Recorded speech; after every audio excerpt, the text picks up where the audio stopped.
স্ক্রিনে যে দুইটা ছবি দেখতে পারতেছেন, এই দুইটা ছবি না গত দুদিন ধরে বেশ আলোচনা সমালোচনা চলতেছে। এর মধ্যে একটাতে দেখা যাচ্ছে মেহেদী হাসান মিরাজ পোস্ট করছেন যে তিনি বা টিমমেটদের সাথে ইফতারির জন্য ওয়েট করতেছেন প্র্যাকটিস সেশন শেষে, তো আবার ভাজা পোড়া আইটেম নিয়ে ইফতারির জন্য। আরেকটাতে দেখা যাচ্ছে ছবিটা 2005 সালের দিকে হবে, তখনকার প্লেয়ার যারা ছিলেন মাশরাফি, আশরাফুল, খালেদ মাসুদ পাইলটরা তারা তাদের মাসেল শো করতেছেন, কারণ প্র্যাকটিস বা জিম সেশন ছিল হয়তো বা।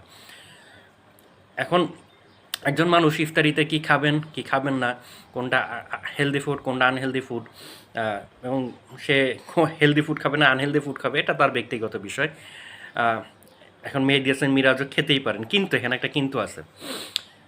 আপনি যখন কোনো অ্যাথলেট, সেটা হোক ক্রিকেটার, ফুটবল যে বা টেনিস, যাই হন না কেন, ফিটনেস হচ্ছে সবচেয়ে বড় ইস্যু।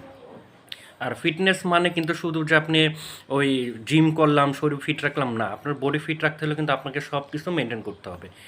মেহেদী হাসান মিরাজ যে ছবি খাবারগুলো নিয়ে মানে সামনে নিয়ে মেহেদী হাসান মিরাজরা ওয়েট করতেছেন, মিরাজরা বললাম মানে সব এখানে তো অনেকেই আছেন, ওগুলো তো নর্মাল মানুষের জন্য বলা হয় যে আনহেলদি, তারপরও আমরা খাই।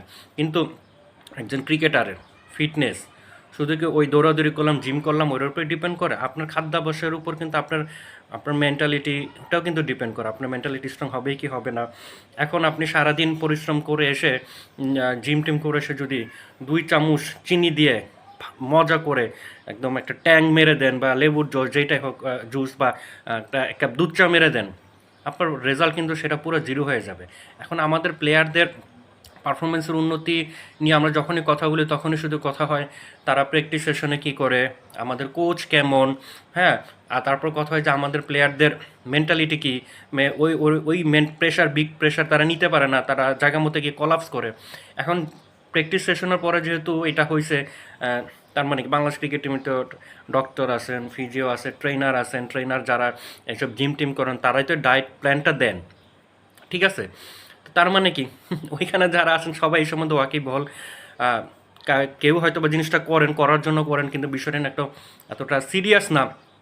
সিরিয়াস হলে যতই যা বলেন, এক বলার জন্য হলো, আপনি যখন একজন অ্যাথলেট, ক্রিকেটার কিংবা ফুটবলার বা যেই স্পোর্টসের সাথে রিলেটেড হন না কেন, আপনি তখন সেটা ওই যতদিন খেলবেন ওটা অবশ্যই অ্যাভয়েড করবেন। কারণ আমরা অন্যান্য প্লেয়ারদের ডায়েট প্ল্যান তো দেখি, আপনার ওই ফিটনেস ঠিক রাখা মানে শুধু জিম করা, ওই সকাল 7টার জায়গায় আমি 5টার সময় মাঠে চলে গেলাম না।